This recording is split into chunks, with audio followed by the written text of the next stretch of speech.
All right, the third-party referral script. So I use this a couple ways. Well, actually, no, that's not true. I use it one way. I use it when I've got a phone call with a referral from a third party.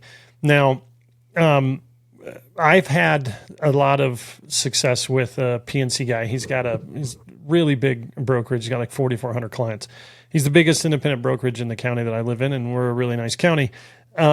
But he had an in-house financial guy with all kinds of licenses, and he was a traditional financial dude, just trying to, do all kinds of different investment work. And he had that guy in there for a while. It started to not work well, and I had just totally gotten my napkin conversation dialed in, and I reached out to him and said, "All right, dude, this guy's not pitching life insurance. He's pitching other things. You're missing a lot. You're not even licensed in those other things, so you're just graciously handing him these clients. So why don't we do something that you can also, and your agents can also partake in?" So he agreed, and I did the napkin presentation, and he sat back in his chair. He goes, "Kelly, that's the best life insurance presentation I've ever seen." I'm like, "I know, right?" And he goes, "Yeah, we got to get this conversation out." So he started immediately, go into kind of the traditional stuff, like let's have you write stuff in our newsletter and blah, blah, blah. And, mentioning in a newsletter, staying in front of the database is important, but it's just like putting a billboard out there. It's very passive, and you're hoping people just come in. So every time I've just tried to put the billboard out in the desert and try to drive traffic to it. It's such a passive approach, and it's been very difficult to get results. So we did some of that initially, and but really what I ended up training him on was two types of conversation: one, the EOV, and the teeter-totter. Right. So there are times where dude, look at all the stuff we do with our PNC, man. I mean, just ourselves individually. Right. I had a claim recently. I've been in communication with them multiple times. He knows how many kids I've got. He knows their ages. He knows. I mean, shoot, the big things that have got insured. He knows the value of our homes. I mean, just all the different things. So there's a lot of information that they have on us. So the ability to, have an understanding of who the client is he has to with his. So it's a natural fit. So sometimes, and my chiropractor uses the teeter-totter. Sometimes my PNC guy does. So it just depends on who he's with and sitting there and we're talking, and if the person's talking about the 401ks, their IRAs or whatever, he's like, "So you're kind of the fat kid on the teeter-totter." That's what I've taught them both to say. "You're kind of the fat kid on the teeter-totter." Like, what the hell are you talking about? Well, sure. If you're the fat kid on the teeter-totter, or just any kid on the teeter-totter for that matter, you just want someone to come along and apply some pressure. But what I'm hearing you say is all of your accounts are in a taxable position, 100% of them. The government gets to decide how much they get to take. You need to chat with the guy that's affiliated with our office, and then he could roll into the belief statement if he wants, or just try to whatever he wants to do. But he often just does the EOV when he's doing a review with somebody. We haven't found necessarily a ton of success with brand new clients, but we've had a lot with the clients that but we have had a lot of success with clients that that are current clients. They know, like, and trust him. And he will, in those reviews, he will often say, I'd like for you to potentially meet with a guy affiliated with us, because together we believe the IRS tries real hard to take the fun out of being successful. And he waits and like, "Do you disagree with that?" Like, "Well, no, I don't disagree with that." He can say, "So I see a couple things here.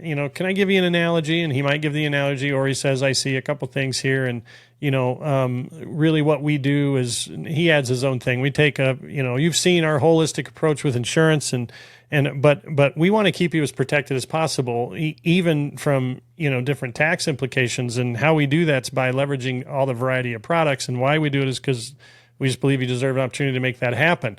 Would you be opposed to me just having our guy? Can I just connect you with a guy and he can just kind of lead you through? So blah, blah, blah. He basically either does teeter-totter or he does the EOV, and it works. It works well. So here's what I found.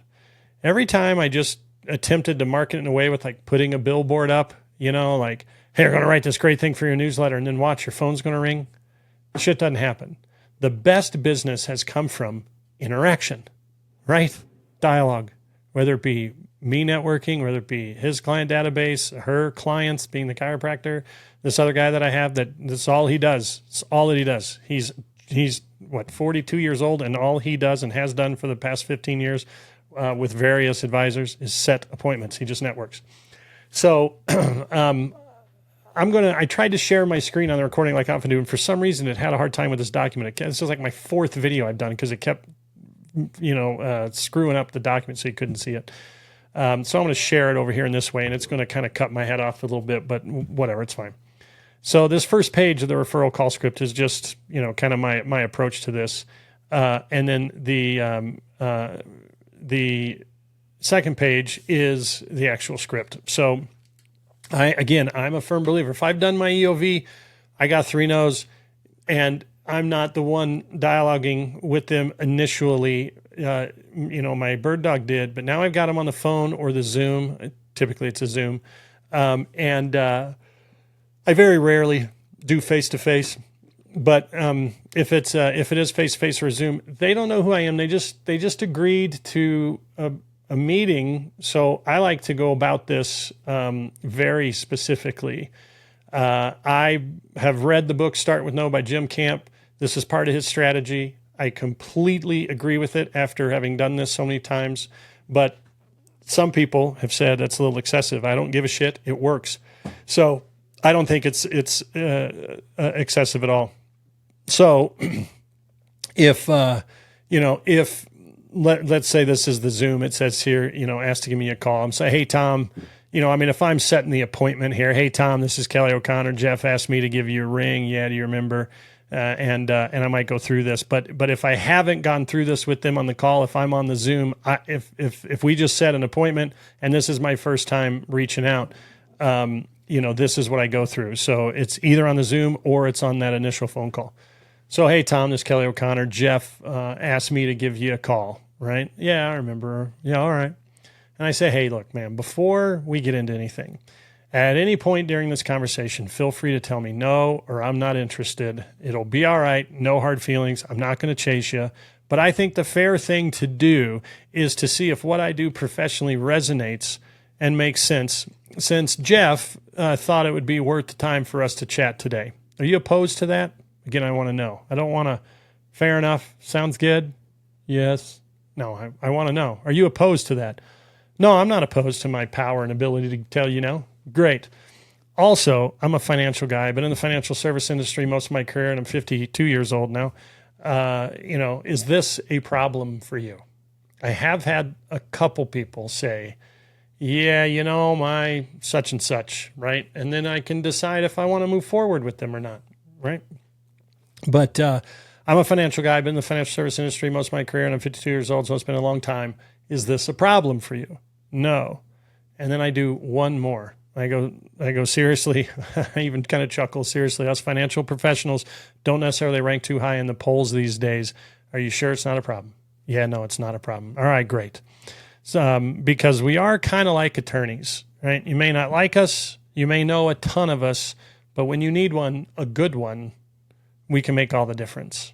So I just like to get that out of the way. You can tell me no at any time, and I'm a financial guy. So what I've done here is just I've given them the power and the control, even though I'm controlling the frame. So I'm definitely a position of authority. I've just already mentioned, you probably know a lot of people, but when you need one, a good one, we can make all the difference. So I'm applying myself as one of the good ones. You have the power to tell me no, and kind of what I do, or what industry I'm in. So I've come across as a position of authority. I have definitely controlled the frame, and I've made it about them already. So then I say, well, Jeff referred you to me because he or she shares a belief of mine, and they felt that maybe you do as well. And then I go into the map script. I'll say, so I believe that the IRS tries really hard to take the fun out of being successful. And if I know that Jeff shared that already, that's a question that I ask, like, what did you share with them? I might say, so look, I know Jeff told you what we believe, but I like to go through it with you. So, I believe the IRS tries hard to take the fun out of being successful. And they're like, yeah, do you disagree with that? No. Would you be opposed? I think Jeff mentioned to you this analogy of controlling the knife, right? The pie, and I just recap it, the pie. If it was legal, how much of your overall wealth would you share with the IRS? Yeah, I wouldn't give them shit. Well, great. So as Jeff mentioned, that's what I do. How I do it's by demonstrating the tax code and the financial products that make it a reality. And why I do it's because, I believe you deserve an opportunity to get what you said you wanted. Now, in many cases, if insurance, and sometimes insurance is known, like they know that's what we're talking about. So I change my how. So, well, that's what I do. How I do it's by demonstrating the tax code and how permanent life insurance fits within it to make it a reality.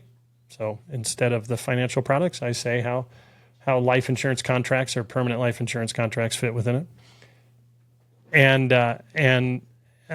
So I just do the map script and then I'm off and running. Now, if we're just setting an appointment, then what I'm doing, just like I would be on the golf course at that point, I go, so look, how about we do this? How about we look at your calendar, let's set a time, and I can actually, would you be opposed? I can draw it and show you exactly how we do it and how it relates to you. Or in some cases, I'm on a Zoom and this is the meeting, right? So this is how I start, and then I just roll into to the napkin conversation.